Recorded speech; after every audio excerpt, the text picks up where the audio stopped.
That way, anyone who's not here can still benefit. Okay. Well, before we get started, I want to make a quick introduction. Sorry to put you on the spot, but I won't make you say anything. If you haven't called the national office or emailed us recently, you haven't met JC. JC is our new administrative support specialist. So she answers the phone, she answers your email, she is the go-to helper with anything that you need. So we're really, really happy to have her on the team. She's been doing a great job. So. Welcome, Tracy. Yeah. Thank you. I'm happy to be a part of Alpha Chi. She's actually an Alpha Chi member herself, so it's coming full circle. Yeah, I love it when that happens. So. Well, I will just go ahead and get started. We'll talk a little bit about Birmingham, and then I'll open up for any questions about the convention itself. And then after that, you know that I like to open it up for questions about anything. So you have that to look forward to. So if I start talking too fast, as I am prone to do, just put a note in the chat and I'll try to slow down. But thank you all for coming. I'm so glad to see a good group here. And we're going to talk about Birmingham. So our next convention is going to be in Birmingham, Alabama, and it will be April 4th through 6th, 2024. And our theme is going to be Leaders for Tumultuous Times.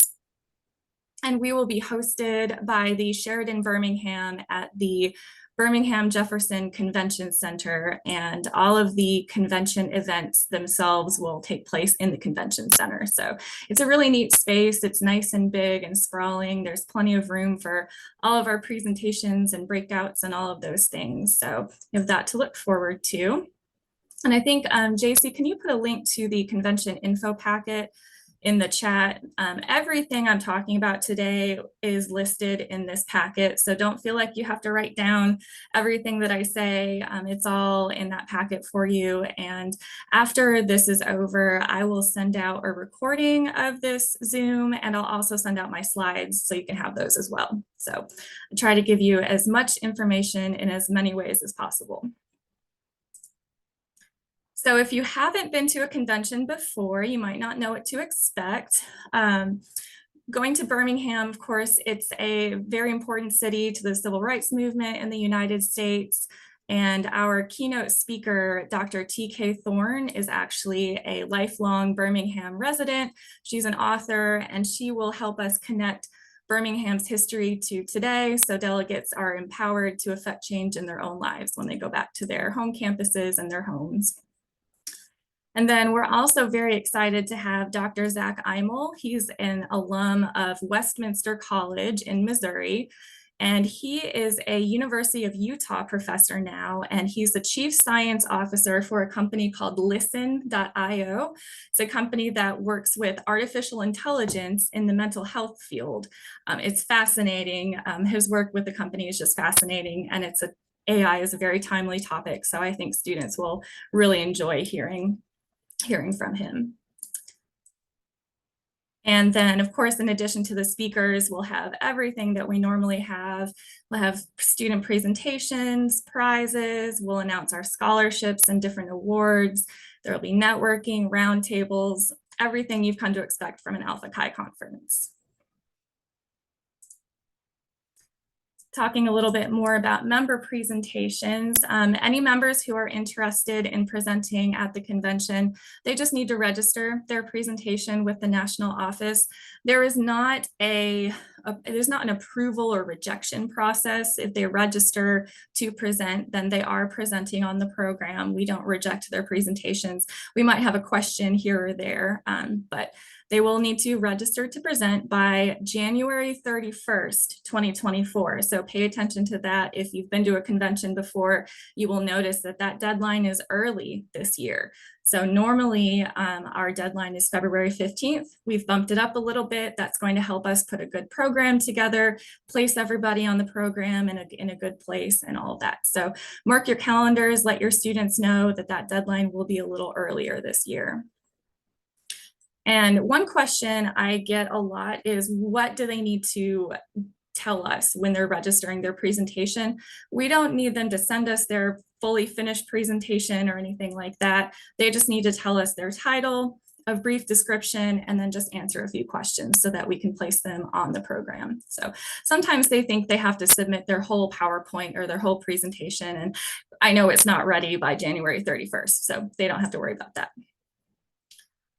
Talking about presentation prizes, all of our undergraduate presenters are eligible to compete for discipline-specific presentation prizes.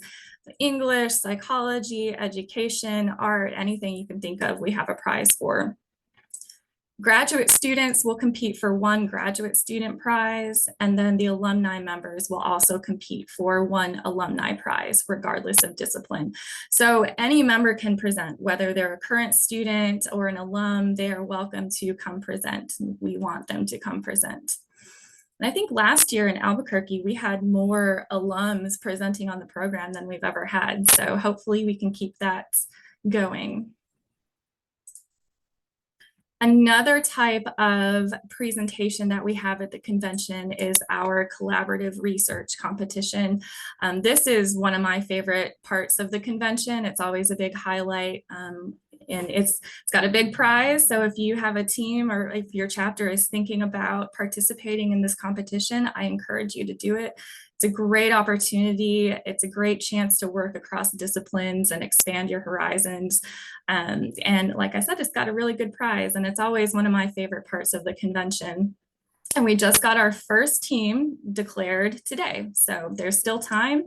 If your team is interested, you have to declare by October 31st. So, you know, a lot of the convention programming is geared towards students, of course, the presentations and things like that, but there's a lot that's, you know, a lot of opportunities for advisors as well. If you've been to a convention before, you know that we use you for judges and moderators for our student presentations. We just couldn't give prizes if we didn't have volunteer advisors serving as judges and moderators. And so that you're always a huge, huge help to us. That's an opportunity to give back. You can also facilitate a roundtable discussion, lead a chapter development workshop. Those are always really great. And then of course, running for a regional or national leadership position is always an option as well. So lots of ways to get involved. And then just as far as professional development, you know, the things that you do to come to a conference and the things you do to assist students, you're helping them learn how to travel. You're helping them gain conference skills and gain knowledge and things like that. You have the opportunity to network with other advisors and other students from other colleges. We have small chapters and big chapters. We're on the East Coast and the West Coast, and everybody's just a little bit different. And so it's really neat when we get to come to the convention and get everyone's ideas together, and it's always a neat experience. Lots of learning to be done at our conventions. As part of the convention every year, we always build in time for delegates to do sightseeing in the host city. For a lot of students, it's their first time traveling to whatever city that we're going to. And so we want them to get a chance to get out into the city and learn, see what it has to offer, eat the local food, and go see the local things. Typically, we do this in the form of free time on Friday afternoon and evening. In 2024, you know, we decided since we were going to Birmingham, we wanted to make sure that delegates could learn from Birmingham's rich history and all that it has to offer. And so we're going to do free time a little differently this year. For 2024, we're actually going to ask delegates to participate in what we're calling meaningful experiences in the Birmingham area. Of course, Birmingham is integral to the civil rights history in the United States. It's home to a lot of very important historical sites, and we're hoping that delegates will use their free time to visit some of these places and learn more about this important history. And to aid in this, you know, we're looking at different options. The Birmingham Civil Rights Institute is, of course, a great place to go. The 16th Street Baptist Church and Kelly Ingram Park, they're all kind of right on a corner together, and really good places to visit. And we'll be holding a debriefing session on Friday evening, so delegates can come and discuss and process and talk about what they saw and just, talk about their experiences. So you might be thinking, this all sounds great, but it also sounds expensive, and how can I get there? One of the neat things about Alpha Chi is, our fee to attend the convention is low. We keep it very low. And we also provide financial assistance for you to come to the conference as well in the form of travel and housing grants. And so I am always happy I'll go through this, but if you have any specific questions, I'd be happy to answer them. I'm always happy to hop on a phone call and help you do the math and see exactly how much Alpha Chi can offer your chapter to attend the convention. But just kind of a high level overview of it. The travel grants, if you're driving to the convention, you can get $75 per delegate for up to 4 delegates, an advisor, and 3 students. And then if you're flying, you get $150 per delegate. So, and of course, there are maximums, $300 for driving and $600 for flying. But that's, some funds that you can count on to help offset your convention expenses. And then for our housing grants, we have, and again, I'll be happy to talk to anybody about your specific situation, but essentially we're going to give you $100 per night for an advisor room up to 3 nights. You can share it with other delegates, you can share it with advisors, you can share it with students, whatever. And then also $100 per night for up to 2 student delegate rooms. These rooms will need to have 2 to 4 delegates in them. And then, of course, if you're taking advantage of our shared doubles program, those reservations will count as half of a room. They'll be eligible for $50, which is half of the housing grant. If you're a Region 1 chapter, Region 1 still has a regional treasury. And so Region 1 chapters are eligible for regional reimbursements. And so they are actually only eligible for travel grants from the national office. Your housing grants will come from Region 1. So you can contact Dr. Dennis Hall for more information on that. And if you need Dr. Hall's contact information, just put it in the chat and we'll get you his email. There is a little bit of fine print to go with the travel and housing grants. And just to kind of review that, in order to receive a travel or housing grant, the delegate must be an official chapter advisor or current student member. So you can't, alumni don't count for travel and housing grants. They have to actually show up to give their presentation if they're a student presenter, have to participate in the chapter strengthening sessions, and attend the entire convention. And then, excuse me. And the final thing is, of course, you have to lodge at the official convention hotel. And just a little note about using Expedia. I know that that's a good way to get cheaper rooms and that kind of thing. But when you book that way, you actually don't count as a part of our room block. And so it doesn't count for us to make our contract with the hotel. And so making sure to book directly through the hotel is also important. The convention fees, like I said, we try to keep it as low as possible. We want students and advisors to be able to come. It's just $99 for a current student or advisor, and that's for undergraduate or graduate student. As long as they're a current student, that's $99. And then for alumni and guests, that's $150. And this will get you access to everything, all of the sessions, all of the meals, every part of the convention. And then the room rate at the Sheraton is $179 a night. With tax, that ends up to be about $210 per night. And they will allow 1 to 4 people in the room. If you put more than 4 in the room, I believe they will charge an extra fee.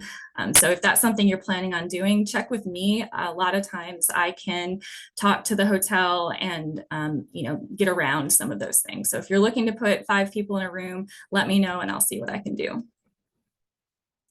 Our room rate and our room block, they're all available through March 1st, but I would not wait to book your rooms. You never know if it's going to fill up. And so you can always book them and then release them later if you need to. Now we have another rooming program, the shared doubles program, and this is for if you're bringing an odd number of students, and maybe you're coming with, if you were bringing 2 female students, you'd put them in a room together. And then you just have that room. But if you're bringing 1 female student and 1 male student, you might want to put them in the shared doubles program and let us match them up with another student from another university so that you only have to pay half of that room rate. This is for undergraduate students only. Graduate students and alumni may not be placed in the shared doubles program. And like I said, it's just half the room rate. So if you have a student in the shared doubles, it'll be 105 per night. And we will have on the registration form, you will select whether it's a male student, a female student, or a non-binary student. And if you have needs beyond that, just contact me and we can talk about it. And then just some important dates, and I'll leave this up if you want to write them down, and they're also on our website as well. October 31st, deadline to declare for the collaborative research competition. Like I mentioned, January 31st is when presentation submissions are due. So please encourage your students to get them in on time. February 15th is a big day. That is the deadline to register to attend the conference, and it's also the deadline to reserve a shared doubles reservation. The fees are also due by the 15th as well. And then a couple more deadlines. February 29th is the last day you can request a shared double refund. Any later than that, and we're paying the hotel either way. So that's why that deadline is so early. Like I mentioned before, March 1st is the deadline to get the room rate at the Sheridan. But again, make sure you don't wait. We don't want to fill up and not have room for you. And then March 10th, that's the last day you can request a convention fee refund. So just some dates to keep in mind. And like I said, these are on our website as well. Dan. Whoop. There we go. And then I just wanted to pop up this little slide of some Albuquerque fun times. You might recognize some people in these pictures. You might be in one of these pictures, I'm not sure. But yeah, these are all pictures from Albuquerque. And now I'm going to actually stop sharing my screen because I'd really like to be able to see all of your faces, and I can't do that when I'm sharing my screen. So does anyone have any questions about the convention itself? It can be anything. Tanner. Yeah, so with the meaningful experiences, will there be signups ahead of time for that, or will people just sign up when they get to the conference for which ones they want to go to? We're working out the details on those because some of the places that we're going to suggest are on the smaller side. And so we're wanting to make sure we don't just overwhelm them. So there will be signups for some of them ahead of time. There are also plenty of places that, like the Civil Rights Institute is huge. So that one, that can accommodate as many delegates as decide to go. But like the 16th Street Baptist Church, I'm working with them to get a certain number of tickets so that we don't just overwhelm the whole place. And is there cost associated with any of those that we'll need to budget for? Yes, they're very low and they all have student prices, and we'll put out exactly how much the tickets cost and how to go about getting them and all of that. Great. Katie, I'm sorry if this is on the website and I overlooked it. Do you have defined times on day 1, check-in, arrival, and then the latest possible event as far as like arranging for airfare? Like, do we know the start and ends that we can plan around? Yes, so that just went up on the website today. So you didn't miss it. Let me pull that up so I can give you the best information. I will say that the schedule is always tentative, so it always kind of adjusts a little bit. Oh, thanks. JC's got it. JC's got it. Check-in will be at 3. on Thursday, and I believe the hotel check-in itself is at 4. So, and then events won't really start Thursday until about 7. That's when we'll have our opening session. And then we're hoping to be done by about 8:30 on Saturday. All right. And then I have one more question. Yeah. For the collaborative research competition, I know each chapter can submit one. I have a team of students and they're aggressively debating between 2 topics in 2 very different directions.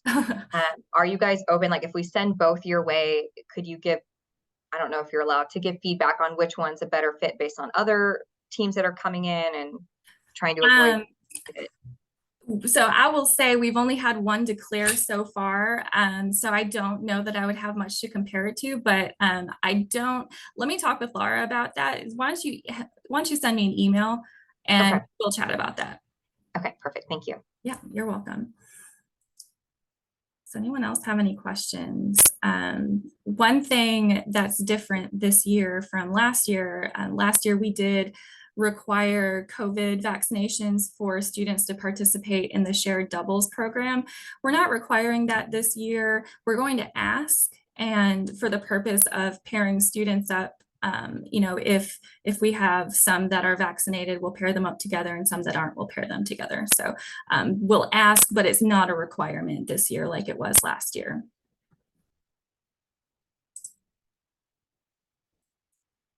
Lori, hey. I was just going to ask about Thursday night. I just said welcome at 7, I think. Is that actually going to be like an event or?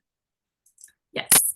Yes. Okay, I figured Yes. it was that. It'll be an opening, loosely planned opening event. Yes. Okay. All right. Yes. Tanner, did you have your hand up again? Yeah, I was just going to ask, are we doing chapter strengthening sessions the kind of normal way? What are those looking like this year? We have, we've restructured the convention a little bit, and this year we're trying to focus a little bit more on the speakers and the meaningful experiences. We're not right now, that's not to say it can't change. Right now, we're not planning to do the traditional chapter strengthening sessions, but we are going to build in some roundtables and different things to try and take the place. Okay. And that's not a permanent decision going forward. That's just for this year.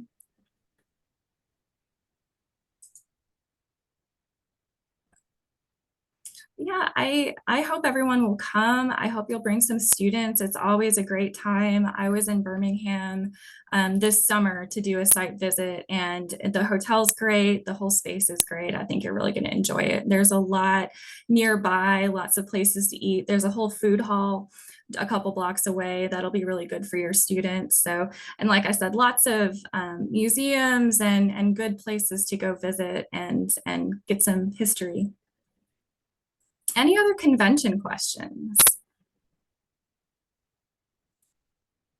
Any questions about anything Alpha Chi related? You know, if you don't ask questions, then we'll get out of here early. Katie, I am just a little rusty on this. So the housing grants, Yes. say worst case scenario, maybe I go to the convention and I have one student who goes to the convention and we're really trying to save money. Yes. If we stayed in the same room, would we get 2 housing grants or just 1? Just 1. Okay. All right. Just checking. Yes. Great question.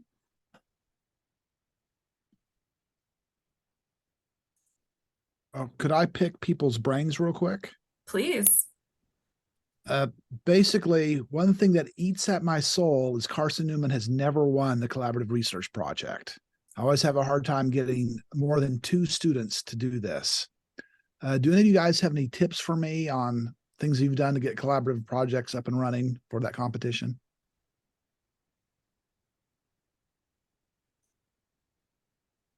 This is my first year getting one up and running, so. What did you do differently this year? Anything? I had 3 students who came to Albuquerque, and 2 of them were like, yes, let's do it this year. So, which I do have a question about that. One of the 2 she graduated, but she's now doing the master's program. She's a graduate student. So is that still good for her being on our team? Yes, as long as I believe it's 2/3. Let me pull it up and make sure I'm. We have a team of 4, 3 Mhm. are undergrad, and she's a grad student. So. Yep, as long as 2/3 are undergraduates, then you're good. I wish June was here. She's had teams compete. I know. I'm trying to think of who you could reach out to, Kip. The Johnstons at Fresno Pacific. They've done it a few years. Bree, what about you? I know you've had a team compete a couple times. We had teams competing during the COVID era, so it ended up being a lot of virtual presentations that they submitted. We have a group, so we're just really lucky with our board this year in that they are all different majors, different disciplines, and they're all very enthusiastic about this. Same thing with you, Laura. We had students present their own personal work in last year's convention, and for some reason, like 2 of our presenters, what they presented was a perfect alignment for the collaborative research project. They just overlooked that that's a place they could have submitted the same work. So one of our students won in the environmental science category, but the topic was a perfect match, and we just all completely overlooked it. And so everyone's kind of like, okay, let's look at that first, see what fits this category first, and then we'll look at individual submissions that might need to fill some spots after that. Great. I'm glad your students were inspired. I mean, I will say in Albuquerque, the collaborative presentations were just top notch. I mean, they knocked it out of the park. They're always really good, but they were really, really inspiring.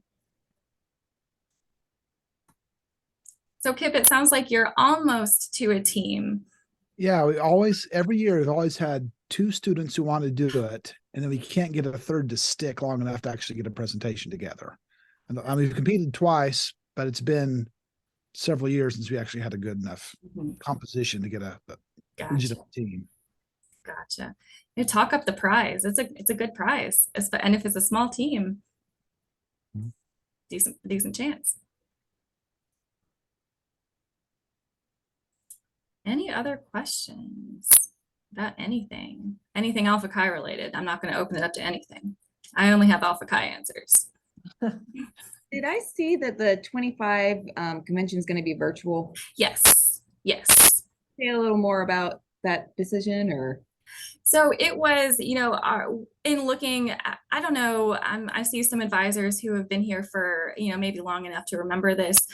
We used to have conventions every other year. It was not an annual event. So we had a national convention in one year, and the next year we'd have a regional convention. And so it took the burden off of national every other year. And we switched to doing national every year because, the idea was, you can't really compare a national and a regional convention, and we wanted every student who came to a convention to have that good national experience. And so we changed to doing national every year.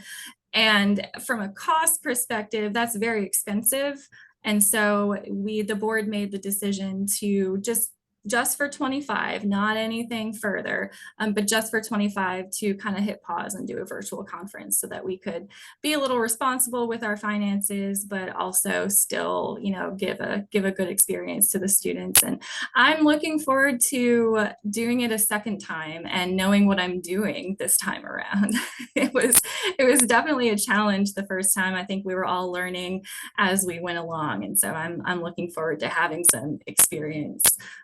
But yes, 25 will be virtual, and then we're looking at 2026. We haven't made a decision on where, but it will be in person. Okay. I'll just plug Phoenix is a beautiful destination. Okay. The April timeframe. Excellent. Yeah. That's always a challenge is, there are a lot of northern states we'd love to go to, but it can be a little dicey in March and April. Any other questions?